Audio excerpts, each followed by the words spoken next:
Hey everyone, today we'll be showing you some huge mistakes that pretty much every low elo support player makes that keeps them from climbing. So if you're sick of struggling to climb and don't know why you can't, this one's for you. Alright, but first for our question of the day. If you had to choose between the current, more tank support focused meta or a more ranged, enchanter centric one, which would you prefer? Personally, I think that early in the game, tank supports encourage a much more engaging playstyle of looking for aggressive all-ins, dives, roaming, etc. However, later into the game, it can sometimes start to feel like your value is falling off a bit, which is never fun. And of course, it can often feel like enchanters or ranged supports are the opposite, more linear early on, but scaling and becoming a force later into the game. So, which do you prefer? Honestly, I just want both to be viable so that I can bounce back and forth between the two. But obviously that level of balance is easier said than done. Anyway, we would love to hear your thoughts. Alright, moving on to our first big mistake that we see low elo players making, which is not understanding how wave control influences when and how they should use their cooldowns. For this, we'll join with this gold elo set, paired up with Ezreal, facing off against Nautilus Trist. The lane starts off with both sides leashing, and while Set doesn't do anything to help Ez push, it was always going to be difficult against Tristana's E, so we're not too mad about them losing the push.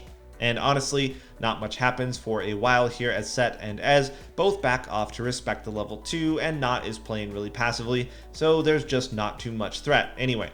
Now, let's watch for a little bit here and see if you can spot what Set does wrong here beyond the obvious.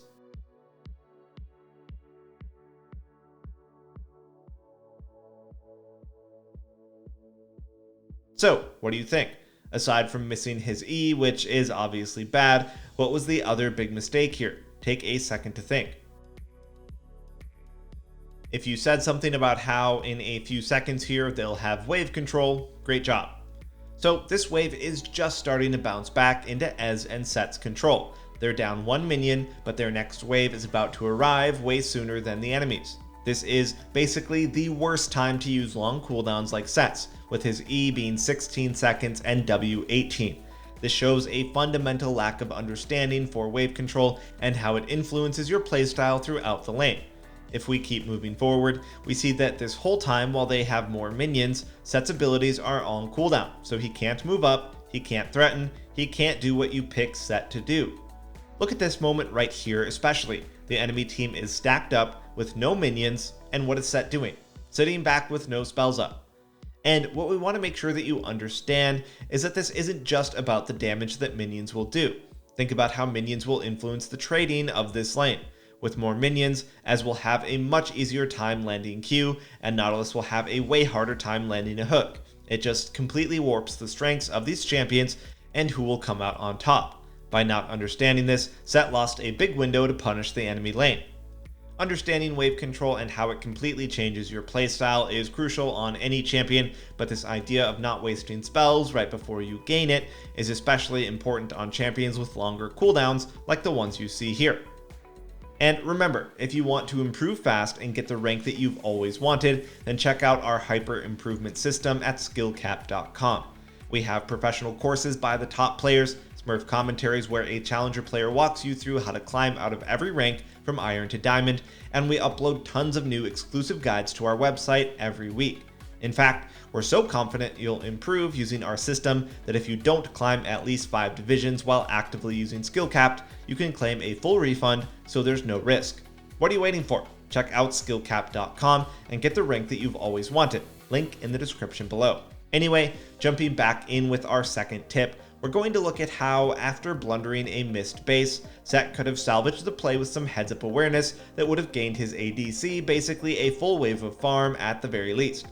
Skipping forward a bit to 4 minutes, Not tries an ill-advised engage onto the deceptively tanky Set. His Tristana makes some interesting life decisions, potentially reminiscent of a certain LCS player, can't quite put my finger on who, and ends up going down. You know, sometimes when you're playing Trist, it just comes up Malphite. Anyway, with that beauty out of the way, let's see how Ezreal and Set follow up on their kill as they push out the wave, then hang around, committing a ton of time for 3/4 of a plate, not even beginning to back off until Trist is already back in lane. Now, I don't think I need to go over why this was bad. They literally got nothing, not even the plate, and lost out on a free base. Both Ezreal and Set messed up here. Moving forward, they do both end up basing finally, and we can see that on their way back to lane, minions are certainly going down to tower since Trist was able to push the wave out quickly. So, what could Set have done to salvage this mistake? Take a second to think. If you said to stick around and freeze the wave, nice job. We know that Nautilus backed off, 99% chance that he based. So, if Set stays, the lane is just a 1v1 between him and Trist. All he has to do is stay in lane, hold the wave for a few seconds, catch it, and freeze it there. Once the wave is frozen, he can just recall, knowing that Ezreal will be safe under tower with the wave frozen there, allowing him to heal back up and run to lane.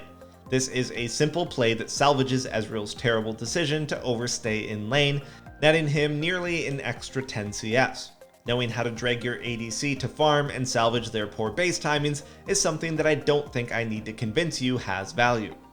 Alright, moving on, for this next one we're hopping to a new game, joining with this gold elo brand, paired up with Vayne, facing off against Morg Trist. We're going to be focusing on how, in certain situations, it's very important to, at level 1, potentially beyond, think about your abilities as tools for pushing, not just harassing, which is the use that we see pretty much every low elo player tunneling on. So as the wave starts, first we did this thing where we pretend to leash, which just don't. Get to lane and get the push. Now right away we can also see that Brand is just sitting way too far back, not autoing the wave. We have a lot of issues here, it drives us crazy. If I'm the Vayne, I'm already tilted. He finally walks up and throws a pretty bad W, missing everything, and it was just a bad time to throw it anyway. And what we really want to focus in on here is that moments like this are the perfect time to throw out those AoE abilities at level 1. First, Trist is autoing, so there's an actual reason to shoot your skill shot right now. But beyond that, she's also standing right by the wave, so Brand can both guarantee land harass and help to push the wave all in one button press. This is something that you can do on a lot of supports, such as any of the ones that you see here, just to name a few, depending on which skill you start with for champs like Lulu, who only sometimes take Q. And what we really want to stress is that hitting the wave is often actually the more important piece here. Mid laners do this all the time, using spells to control and push the wave. But for some reason, we almost never see low elo supports do this, thinking of their spells only as a tool for harass. So we just want to encourage you to, number 1, try to do both at the same time when possible. But number 2, just start to think of your spells as pushing tools early on when needed, like in this game where Trist outpushes Vayne if left alone. Awesome, moving on to the next one, we're going to talk about how you should have an alarm bell reaction to consider punishing your opponents when they stack up and why it's so effective. For this, we're joining with a gold elo Thresh, paired up with an awesome all-in threat, Kai'Sa, up against Soraka Lucian. We're going to jump right into the lane phase here, near 3 minutes, just to see what's happening a bit before we stop. Thresh and Kai'Sa are getting shoved in a bit, but they are still plenty healthy. Lane is going fine, nothing too major has happened early on. Now, right here we see that Soraka and Lucian are just completely stacked on top of each other. And this should immediately set off some alarms in your head as a moment to consider just flashing in and engaging. Why? Well, your odds of a positive trade in sums is really off the charts. Let's take this situation for example. If Thresh flashes in on top of them, flays, then winds up a hook, who do you think is going to flash? Probably or very possibly both of them, right? They have no idea who you're aiming for, they're on top of each other, they're panicking. Yeah.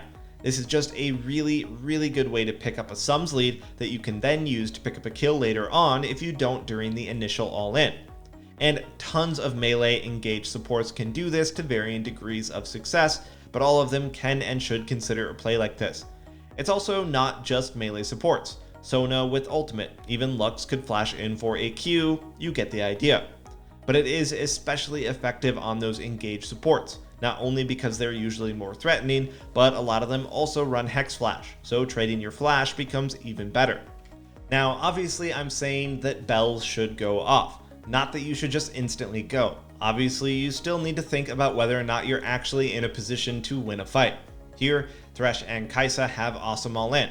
Lucian has cleanse, so Thresh can ignite Soraka and really threaten to kill her with ease. Anyway, instead, Thresh just threw out a really low percentage hook, throwing Hector into a rage. Then, Soraka literally just hard ints, walks into Flay, and we can see just how fragile she is. Imagine if we had done this with hookup, no minions in the way, you get the idea. Alright, moving on to our fifth and final mistake for today, we're going to be talking about how low elo supports constantly just drop useless autopilot wards during the early lane phase. For this one, we'll join here with this Lulu paired up with the Kai'Sa up against Alistar Kate. As the lane starts, we see Lulu dancing around a bit, saying hello to all her minions before moving in for some brush control, then dropping this ward here. Now, if this ward doesn't immediately fill you with a Primal Fury, we have a problem. There are so many reasons why this is a terrible ward, and the thing is, I bet if we talked to this Lulu and asked her if she thought it was a good ward, we hope and think she would say no. The problem likely isn't that Lulu thinks that this is a great ward to place, it's that she didn't think in the first place, just autopiloting as is so common. But in case there's any confusion here, let's talk about this ward. First, when Lulu places this, it's literally impossible for it to be giving her any value. She sees Kate and Alistar standing in lane, it cannot possibly be useful right now. Second, you're up against an Alistar. You're going to get the push, so you're going to be able to just walk up into this brush and stand there, once again completely negating the need for this ward. And even if somehow they don't get the push here, the lane stays pretty even, and Lulu ends up wanting vision in this brush, then it would be much better to place it when Alistar is about to hit level 2. Placing it while he's at level 1, absolutely not a threat, just makes no sense. So what's the point here beyond this specific ward was bad? Well, what we want to encourage you all to do is go through a couple of recent replays, skim the first 5 minutes or so when you have so few wards, when they're so precious, and stop every time you place a ward. Stop and think about why you placed it. Was it good? Was it bad? Why so? Could it have been better? Taking the time to actually think about and consider the importance of your early warding is going to fast track you to doing the same live in your games. Anyway, that's going to do it for our 5 mistakes for today. Just remember, if you want to improve fast and get the rank that you've always wanted, then check out SkillCapped.com, link in the description below.